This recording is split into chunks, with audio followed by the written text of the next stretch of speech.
салом шунавандагони азиз, рӯзатонро ба хайр мегӯем. Нашри ин соата барномаи иттилоотии хабарҳои рӯзро бо таҳаввулоти Тоҷикистону ҷаҳон аз студияи марказии радиои Моҷир мешунавед. имрӯз душанбе 18 майи 2020 сол аст.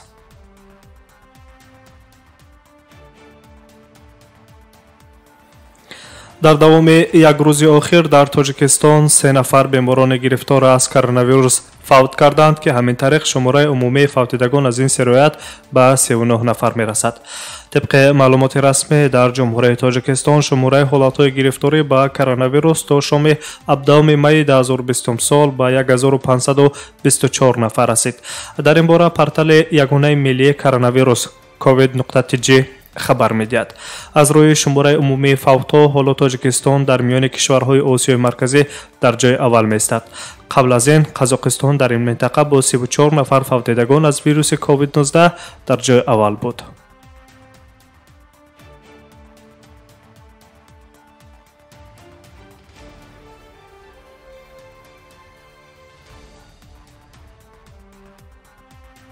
идомаи хабарҳои рӯзро мустақиман мешунавед. бо мақсади расонидани кӯмаки иҷтимоии иқтисодӣ ба табибон ва беморон бо супориши махсуси президенти ҷумҳурияи Тоҷикистон Эмомалӣ Раҳмон аз шаҳри Душанбе як корвони 140 нақлиёти боркаш бо 900 тонна маводи хӯрокворӣ ва доруворӣ ба вилояти Суғд раҳсипор гардиданд.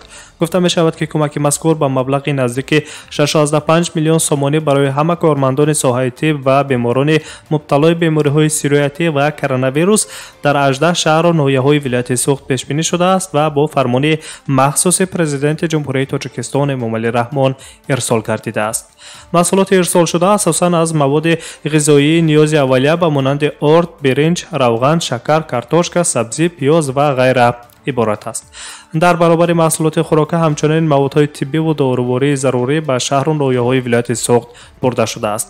бо мақсади таъмини тақсимоти шаффоф ва мақсадноки маводҳои кӯмак аз ҳисоби ҳукумат, шахсони мансабдори ҳукумати вилояти Суғд, раёсати ҷумҳуриявӣ оид ба пешгирии паҳншавии вируси covid-19 ва вазорати тандурустӣ ва ҳифзи иҷтимоии аҳолии ҷумҳурияи Тоҷикистон як гурӯҳи корӣ низ таъсис дода шудааст.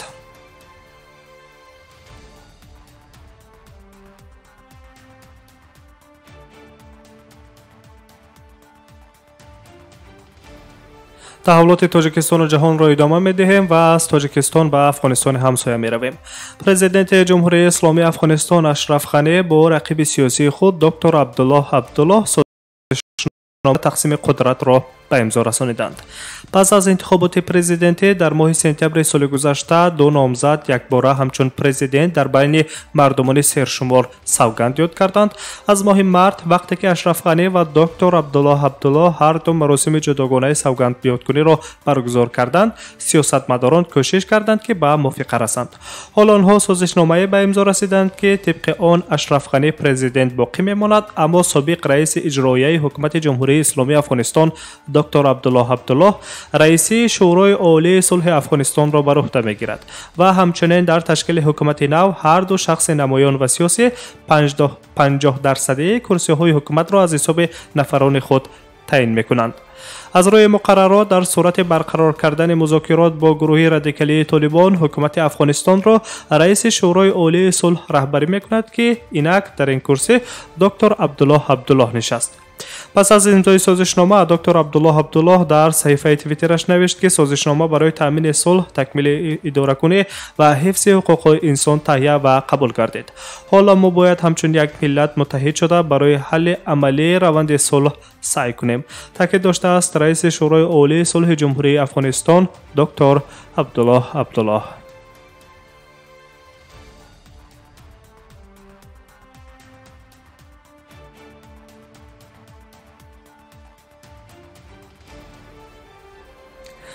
шастду кишвар аъзои ва даъвати Австралия ва Иттиҳоди Аврупоро барои гузаронидани таҳқиқи мустақил оид ба сабабҳои сарзадани коронавируси навъи covid-19 дастгирӣ карданд, менависад хабаргузори ABC Австралия.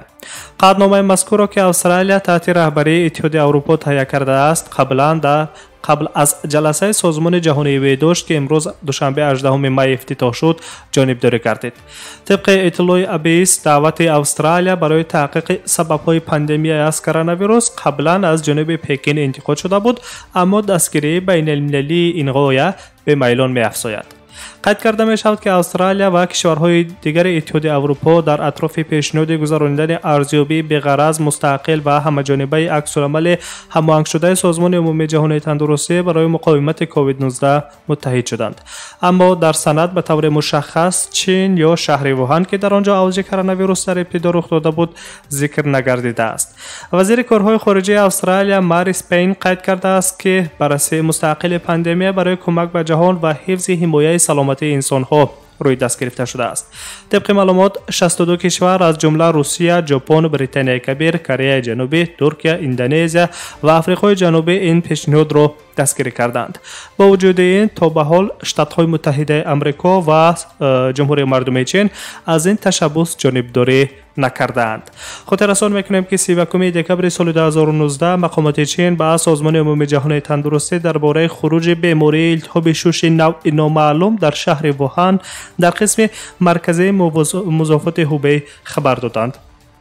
متخصصان معین کردند که انگیزنده این بیماری یک کرونا ویروس نو است. بعدتر بیماری رسما به نام کووید 19 نامگذاری کرده شد. سازمان عمومی جهانی تندرستی باشد روز 11 مارس سال 2020 پاندمی را از کرونا ویروس نو کووید 19 در جهان اعلام کرده بود.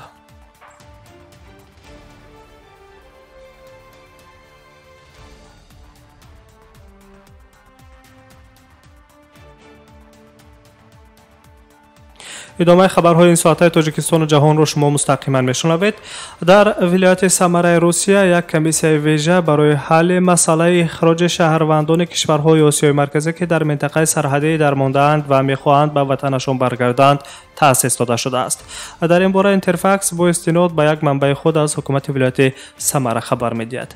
به هیئت کمیسیون نمایندگان از مسکو، جمهوری قزاقستان و ازبکستان نیز شاملند. آنها برای اخراج مهاجران و راه‌های حل تا به وطنشان انتقال یافتن آنها چاره‌ها اندیشیده ایستادند.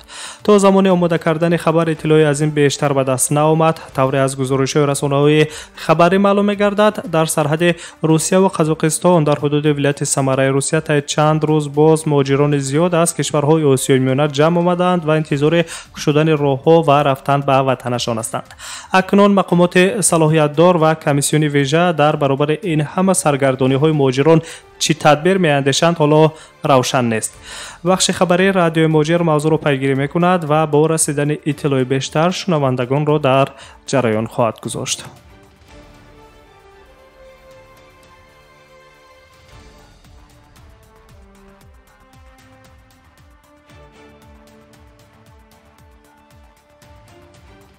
و به قزاقستان می رویم. عالمان و سیرایت‌شناسان در جمهوری قزاقستان آزمایش‌های کلینیکی واکسین‌های غیر فعال شده کرونا ویروس را آغاز کردند.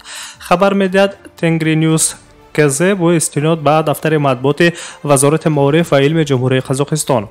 سازمان عمومی جهانی تندرستی رشد عالمان قزاقستان را به قید گرفته آن را در وبسایت رسمی خود در رویخط نامزدهای واکسن بر ضد کووید 19 گذاشت که این به تحقیقات کلینیکی امکان می‌دهد. واکسن غیر فعال از جانب کارمندان انستیتوت تحقیقات مسائل بی‌خطری بیولوژی کمیته علمی وزارت معارف و علم جمهوری قزاقستان تهیه کرده شده است. طبق اطلاع آژانسی آن در زمینه شدیدتر گرفتن وضع گرفتاران ویروس کووید 19 در قزاقستان عملی و روی دست گرفته شد. اسخت ایماگامبیتوف وزیر معارف و علم جمهوری قزاقستان گفت این سهم نظرس علم قزاقستان در تأمین امنیت بیولوژی کشور است. چنین دلیل قوی علمی کشور را اثبات می‌کند. هیئت انستیتوت بار دیگر نقش پیشبر خود را در تهیه نمودهای نوع واکسن بر ضد بیماری‌های خطرناک نشان دادند. تاکید کرده است وزیر معارف و علم جمهوری قزاقستان. اکنون عالمان انستیتوت باید یک قطار آزمایش‌های کلینیکی گذرانند. همین طریق قزاقستان رسما یکی از تهیه‌گران واکسن‌های ضد کرونا ویروس گردید. وزارت معارف و علم جمهوری قزاقستان اینچنین قید میکند که در اینستیتوت 67 نمود واکسن بر ضد بیماری‌های خطرناک و مخصوصا خطرناک، 15 سیستم سنجشی و زیاده از 3 محصولات بیولوژی تهیه و به استحصالات جاری شده است. در بین آنها واکسن ها بر ضد زکام پرنده، زکام خوک، درمیتات های نازک و اینچنین واکسن های نو ویکتوری را در بر میگیرند.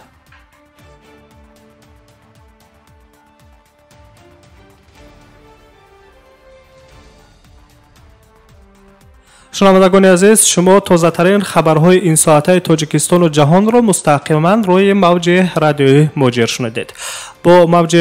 در روی موج رادیوی موجر بمانید و در ساعتهای بعدی شما را با خبرهای تازه آشنا خواهیم ساخت. سلامت باشید.